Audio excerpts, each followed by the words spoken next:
నా పేరు శ్రీనివాస్, మీరు చూస్తున్నారు ఎస్పీఎన్ ఎడ్యుకేషన్ యూనిట్ ఛానల్.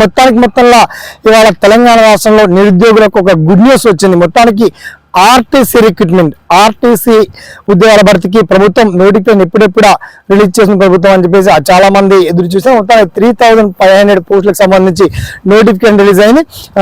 ఉమ్మడి మెదక్ జిల్లాలో సిద్దిపేట కావచ్చు, అండ్ తర్వాత మెదక్ కావచ్చు, సంగారెడ్డి కావచ్చు, ఆ జిల్లా వేకెన్సీ కూడా ఇవాళ చాలా న్యూస్ లో అప్డేట్ ఇచ్చారు. మొత్తంలో అన్ని జిల్లాల వారిగా వేకెన్సీ, మీరు నోటిఫికేషన్ పీడిఎఫ్ ని ఎలా డౌన్లోడ్ చేసుకోవాలి, ఆ పర్టికులర్ డీటెయిల్స్ ఏంటో మనం షార్ట్ అండ్ క్లియర్ గా తెలుసుకుందాం. ఓకేనా? So let's start our topic.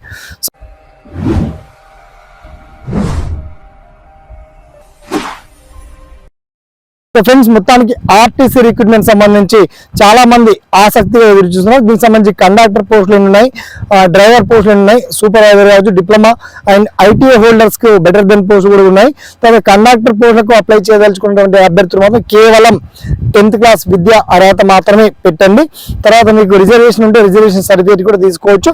Last date మాత్రం మనకు ఈ మంత్ 30 వరకే చివరి తేదీ ఇచ్చారు కాబట్టి మీకు ఇంట్రెస్ట్ ఉండి కావాలని ఎంప్లాయ్మెంట్ కార్డ్ ఒకటి అడగడం జరుగుతుంది. మరి సెలక్షన్ ఎలా ఉంటుందంటే డైరెక్ట్ సెలక్షన్. హెవీ లైసెన్స్ కనుక ఉంటే మీకు డైరెక్ట్ సెలక్షన్ ఉంటుంది.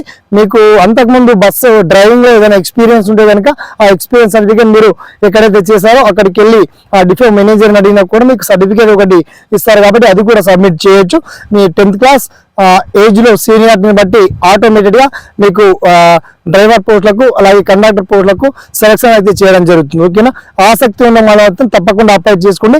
అండ్ ఈ వీడియోని మాత్రం ఒక 10 మందికి షేర్ చేయండి, లైక్ చేయండి. మొత్తానికి తెలంగాణ ఆర్టీసీకి సంబంధించి మీకు వచ్చినటువంటి ప్రతి డౌట్స్ ని తప్పకుండా మీ ఒపీనియన్ కామెంట్ సెక్షన్ ద్వారా గుర్తు చేయండి. ఓకేనా? Thanks for watching. జై హింద్.